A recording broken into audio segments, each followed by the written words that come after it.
Pourquoi cette campagne s'appelle « Tout n'est pas rose » Parce qu'en fait, les effets secondaires des traitements pour le cancer du sang ne sont pas négligeables. Souvent, ils sont caractérisés par une fatigue importante qui impacte sur le quotidien de nos patientes. Souvent, il y a des nausées ou des vomissements. De l'autre côté, il y a des problèmes liés à les douleurs articulées de l'hormonothérapie. Donc, ce sont des effets secondaires qui peuvent changer la qualité de vie de nos patientes et même, quelquefois, la reprise du travail.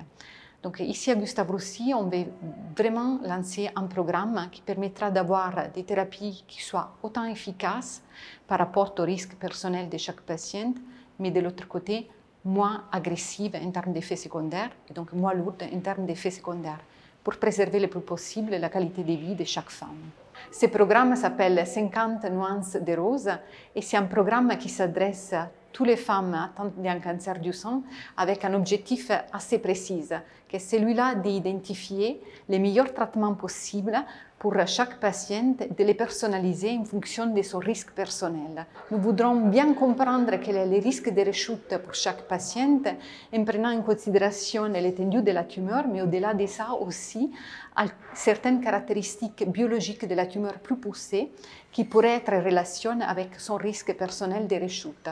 Donc l'objectif de ce programme est celui-là d'identifier des biomarqueurs, ça veut dire des facteurs qui sont liés aux caractéristiques de la tumeur et de la patiente qui pourront un jour amener à donner les bons traitements et la bonne durée du traitement à chaque patiente. En termes de temps, on peut se dire que pour les cancers triplés négatifs, déjà d'ici à 3 ans, on peut imaginer d'arriver à identifier quelques facteurs de bon pronostic qui pourront impacter sur le choix des traitements dans les prochains futurs. Pour les cancers RH positifs, nous pouvons envisager que nous aurons besoin d'un petit peu plus de temps.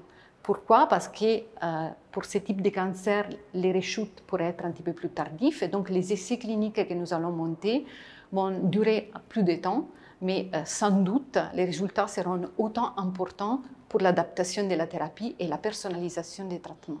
Et la collecte des fonds que nous allons faire, c'est pour, bien évidemment, financer les essais cliniques que nous allons monter, qui ont comme objectif l'identification de ces biomarqueurs, mais bien évidemment aussi tout le personnel qui est impliqué dans les analyses de l'ADN tumoral circulant, dans les analyses de la biopsie, dans l'application de l'intelligence artificielle à toutes les données que nous allons collecter dans le cadre de ces essais cliniques.